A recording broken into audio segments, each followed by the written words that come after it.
Hello, EN140 students. So, seems like a lot of y'all are freaking out about this particular essay. The second draft of which is due this Sunday. Your peer review is due this Wednesday, both at 5 p.m.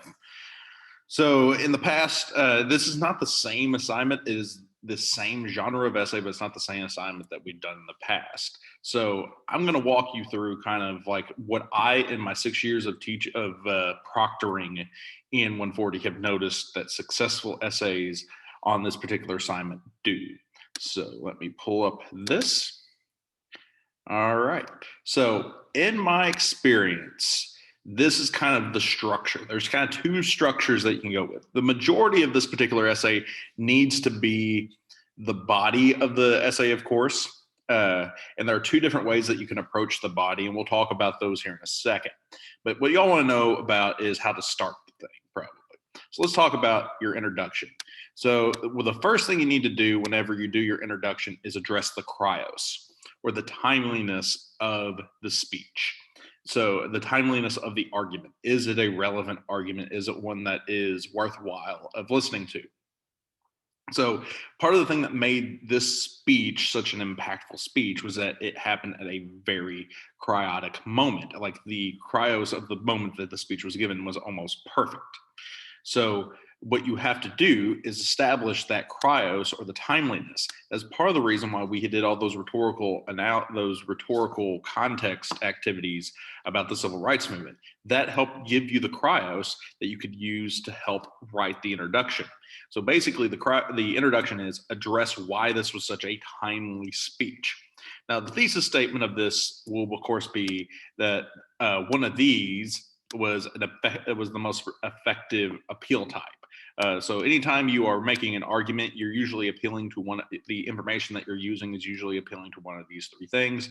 So your thesis is that the ethos, the way that King uses ethos, is the most impactful part of this speech, or the way that he used pathos was the most impactful part of the speech, or the way he used logos. That'll be your thesis statement. But your introduction is going to be start off explaining the cryos of the moment, why this was such a timely speech, and then working your way to your thesis. Now, one other thing that in the past, one of the things that we did as assignment before this essay was this assignment called the does/says assignment. And basically the way that worked was there was an essay that we'd read, and we'd go through the essay and say, here's the says statements, here's the does statements for each paragraph in the essay. And you could do this with the Dr. King speech. Basically, how this works is you go through and you summarize every paragraph in a sentence. That's what he is saying. That summary of the paragraph in a sentence is what he is saying. Now, each paragraph is trying to do something. And usually it's going to be one of these three things.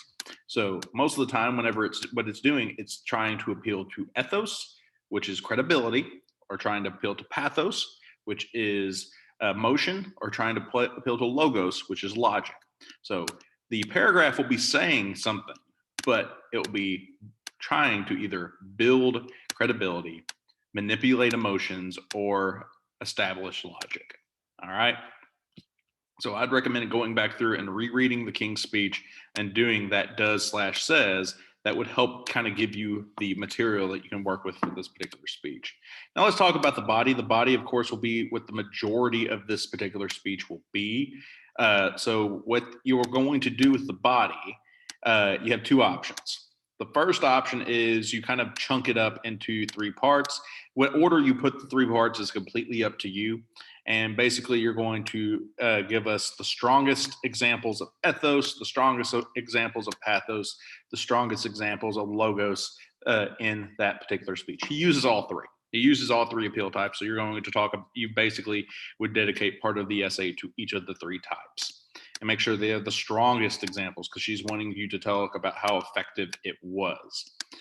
The other option you could go with is the chronological approach, where you start at the beginning of the speech and work your way through until the end.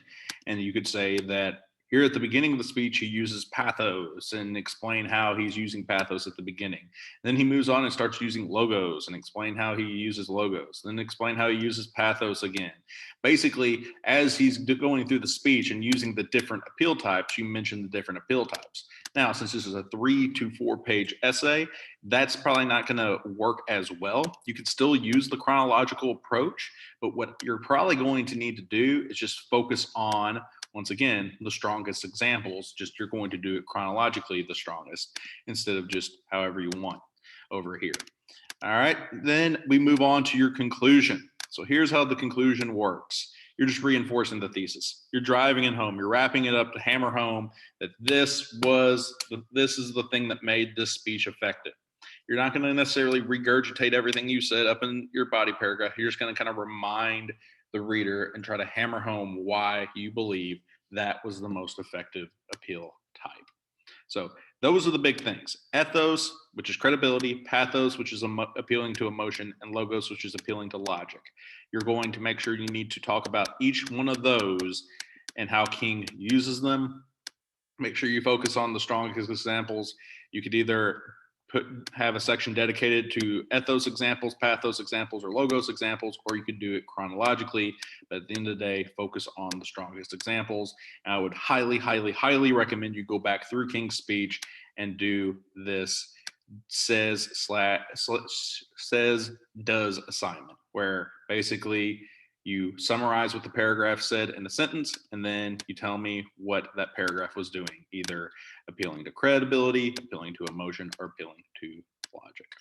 All right, if you have any questions, email me at pdavidson@portugal.k12.mo.us.